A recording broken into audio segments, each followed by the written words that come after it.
ابھی قاضی شریعت کا انتخاب کیا گیا ضلع بلڈھانہ کے لیے دارالعلوم احیاء سنت لوہارا کے محتمم حضرت مولانا مفتی انیس الدین صاحب پاتروڈاوی دامت برکاتہم سے میں درخواست کرتا ہوں کہ وہ ہم سامعین کو بہت ہی مختصر میں اپنے کلمات عالیہ سے محظوظ فرمائیں۔ بسم اللہ الرحمن الرحیم نحمدہ ونصلی علی رسولہ الکریم اما بعد اعوذ باللہ من الشیطان الرجیم بسم اللہ الرحمن الرحیم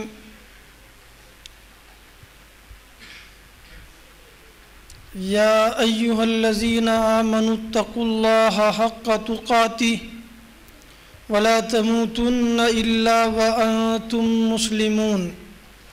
صدق اللہ العظیم وقال النبی صلی اللہ تعالی علیہ وسلم النکاح من سنتی وقال فمن رغب عن سنتی فلیس منی۔ یہ آیا یاد اے آرام جاں اس نامرادی میں، یہ آیا یاد اے آرام جاں اس نامرادی میں، کفن دینا تمہیں بھولے تھے ہم سامان شادی میں۔ اس گلستان کی بہت کلیاں مجھے تڑپا گئی، کیوں لگی تھی شاخ پہ کیوں بن کھلے مرجھا گئی۔ اس اجلاس کے صدر محترم حضرت اقدس مولانا محمد یوسف صاحب حسینی دامت برکاتہم محتمم دارالعلوم حسینیہ اکولہ، اس اجلاس کے مقرر خصوصی حضرت اقدس مولانا محمد علی عرف بابا میاں صاحب اشرفی دامت برکاتہم، استاذ حدیث و فقہ دارالعلوم حسینیہ اکولہ، ہمارے علاقہ برار کے بہت ہی فعال اور متحرک اور جلیل القدر عالم دین حضرت اقدس مولانا محمود بیگ صاحب دامت برکاتہم، محتمم مدرسہ تعلیم القرآن و جامعہ زینب بنت محمد صلی اللہ علیہ وسلم سونالہ، اسی طرح میرے استاذ محترم جو اس وقت تشریف لا رہے ہیں حضرت مولانا سید افسر صاحب دامت برکاتہم، محتمم مدرسہ ضیاء العلوم پاتروڈا، دیگر اساتین علم و فضل حضرات علماء کرام، گرامی قدر بزرگوں اور عزیز نوجوان ساتھیوں،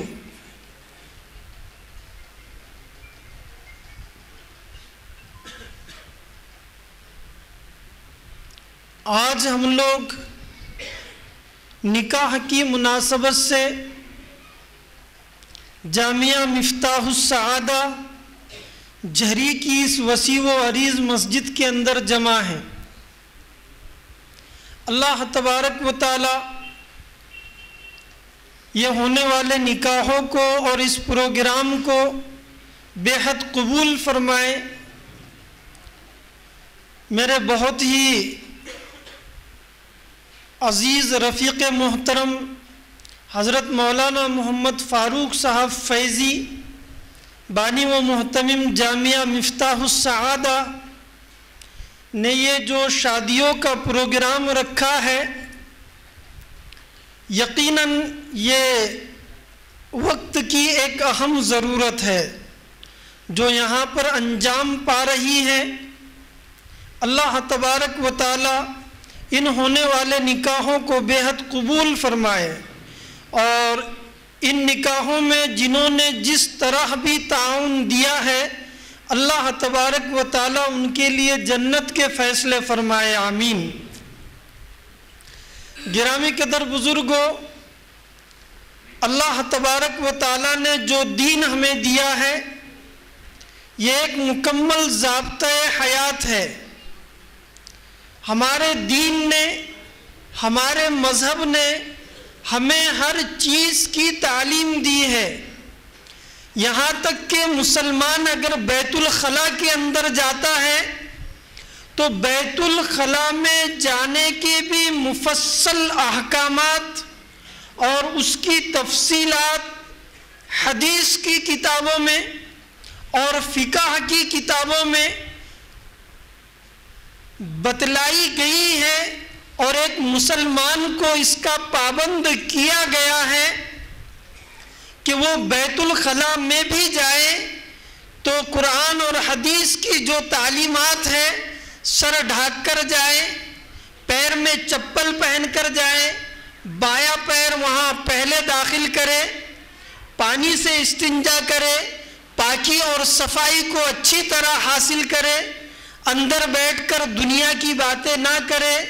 جتنی ضرورت ہے اتنی ہی دیر وہاں پر بیٹھے۔ مفصل احکامات ہے۔ بیت الخلاء میں جانے کی حد تک بھی مسلمان آزاد نہیں ہے۔ تو یہ جو نکاح اور شادی کا معاملہ ہے، اس میں تو ایسے نہیں ہو سکتا کہ ہمارے دین نے اور ہمارے مذہب نے اس کی تعلیمات ہمیں نہ دی ہو۔ قرآن کریم کہتا ہے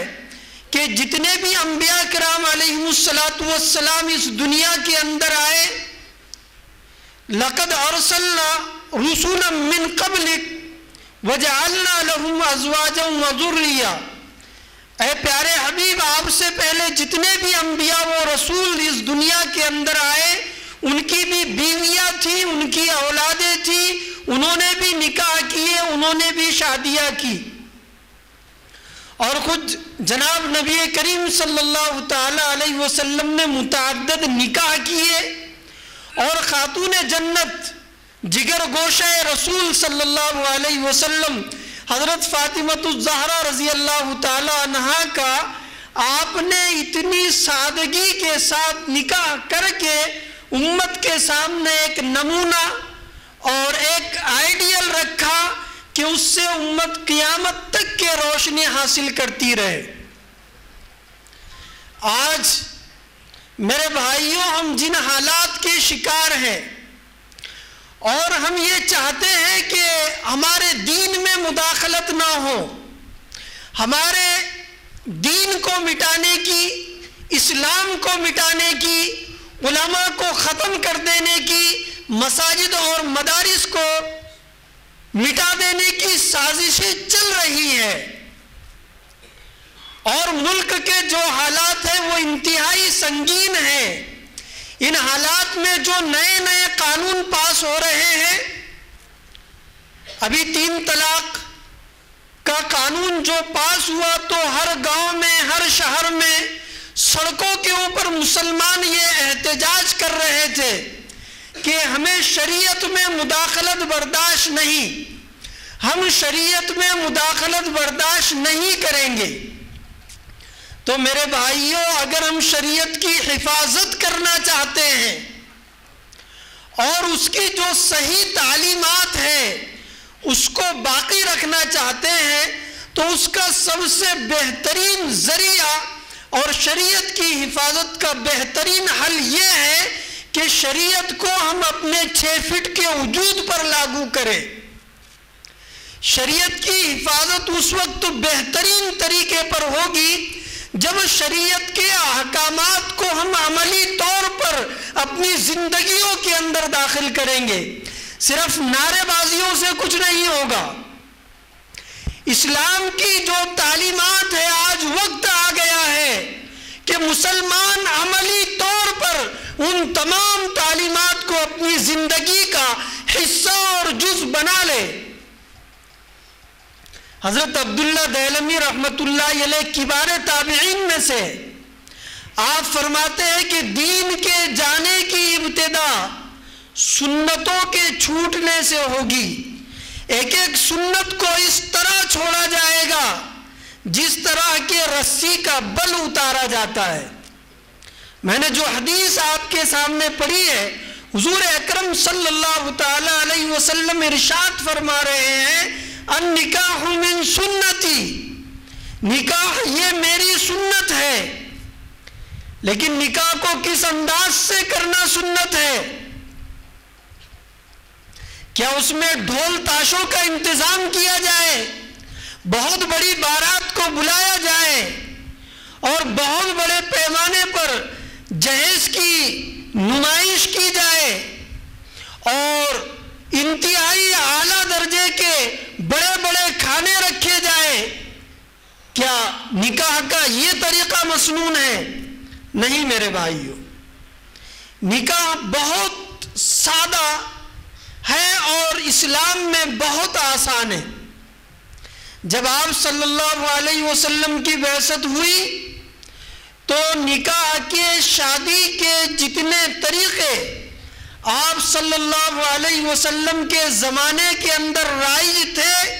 آپ صلی اللہ علیہ وسلم نے ان تمام وحشیانہ طریقوں کو ختم فرما دیا اور اس کا صرف ایک طریقہ کچھ تبدیلی کے ساتھ باقی رکھا کہ لڑکے یا اس کے اولیاء کی طرف سے لڑکی والوں کو پیغام نکاح دیا جائے، اور اگر ضرورت سمجھی جائے تو لڑکا ایک نظر لڑکی کو دیکھ بھی لے، رشتے کی طلب اور استدعا کی جائے، اور جب دونوں طرف سے باہمی رضامندی ظاہر ہو جائے تو بہت ہی سادگی کے ساتھ جو ہے نکاح کو سنت طریقے کے مطابق انجام دیا جائے۔ آج جو ہے زنا آسان ہو گیا اور نکاح مشکل ترین ہو گیا، حالانکہ جناب نبی کریم صلی اللہ تعالی علیہ وسلم نے نکاح کو بہت آسان انداز میں انجام دینے کی تعلیم دی تھی اور اپنے عمل سے بھی اسے کر کے بتایا۔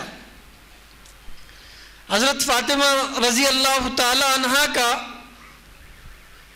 جب رشتہ حضرت علی رضی اللہ تعالیٰ عنہ کی جانب سے موصول ہوا تو حضور اکرم صلی اللہ تعالیٰ علیہ وسلم نے مسجد کے اندر چند صحابہ کرام رضوان اللہ تعالیٰ علیہ مجمعین کو بلایا، جو بغیر تکلف کے اور بہت آسانی کے اس مجلس کے اندر شریک ہو گئے، اور حضور اکرم صلی اللہ تعالیٰ علیہ وسلم نے حضرت فاطمہ الزہرا رضی اللہ تعالی عنہا کا نکاح پڑھا دیا، اور حضرت ام ایمن رضی اللہ تعالی عنہا کے ہمراہ حضرت علی رضی اللہ تعالی عنہ کے گھر حضرت فاطمہ رضی اللہ تعالی عنہا کو بھجوا دیا، مہر مقرر کیا، زیرہ فروخت کروائی، اور بہت مختصر سا سامان جس میں چکی، گدا، تکیہ اور کچھ ضروری اشیاء شامل تھی وہ دے دیا۔ وہ بطور جہیز کے نہیں تھا، وہ حضرت علی رضی اللہ تعالی عنہ کی زرہ فروخت کر کے جو رقم آئی تھی اس رقم کے ذریعے وہ سامان منگوایا، اور وہ سامان حضرت فاطمہ رضی اللہ تعالی عنہ کو دیا۔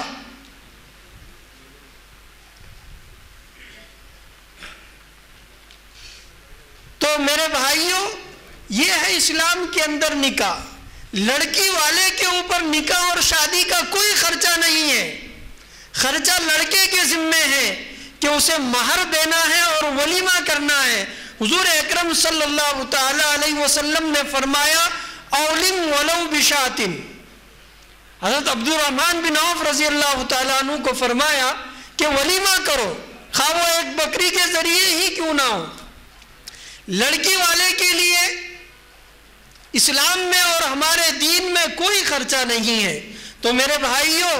اس پروگرام کے ذریعے آپ کو یہ میسج دینا مقصود ہے